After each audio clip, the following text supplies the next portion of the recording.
For one fall with a 10-minute time limit. In the red corner at 235 pounds from Charlotte, North Carolina, Billy the Star Child Star.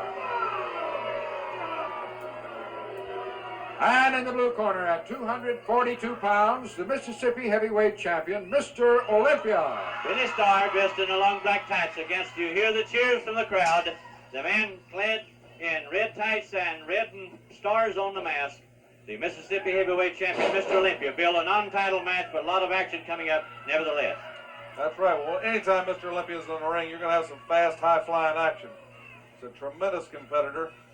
He's just so proud of his association with the Junkyard Dog. He thinks that motivation and working out with the dog is what gave him the strength and the fortitude and the courage to win the Mississippi title, and he's maintained that title against all comers, and he's certainly made the people in Mississippi very proud of him, and, of course, the promoters, George and Gil Calkin.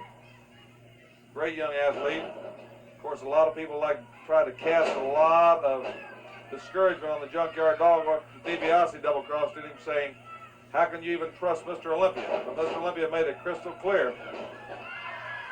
That's one thing the dog didn't have to worry about. And Billy Starr is finding out what he has to worry about. Snap mare by Mr. Olympia.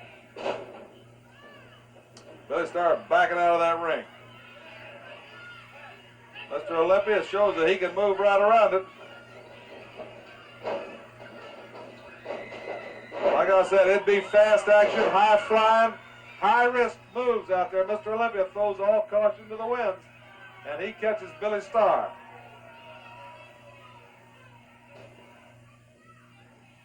Looks like Billy Starr used a little karate move there into the throat area.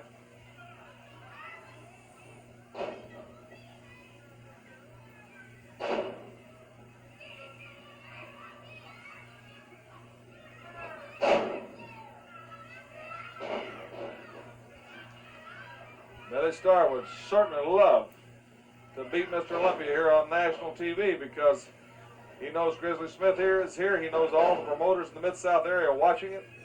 And they start telephoning Grizzly Smith at the matches they'd like to have in their arenas. And it could be a real feather in Billy Starr's cap. Kick with the flat of the foot.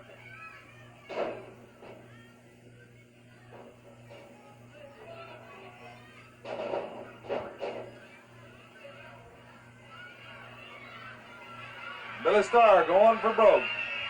Taking it all home. Well, let me tell you something, Boy Pierce. When you got to take that much time and telegraph a move to a top main eventer, unless that man is completely addled or has really been put off his feet and his wind is out of him or he's partially unconscious, you're just whistling Dixie, because I guarantee you he's just going to wait and trap you just like Mr. Olympia did. These guys aren't going to stay down forever unless you're on top of them putting that pressure on them. And that's the difference between the top guys, the guys that are year in and year out, the main eventers in all the major areas in the United States. Guys like the Junkyard Dog, like Ted DiBiase, Buck Robley, Dr. Death, Steve Williams, Iron Mike Sharp, Killer Khan, One Man Gang. Look at these moves. See how sleeper. And look at Mr. Olympia. He took no chances. He took Billy Starr right off his feet, and he's on top. He's crimping that neck, crimping the carotid artery, cutting off the blood flow to the brain, and that's it. And that proves, as Mr. Olympia shows you, why he is the Mississippi's champion. With a victory, we'll be back when action continues.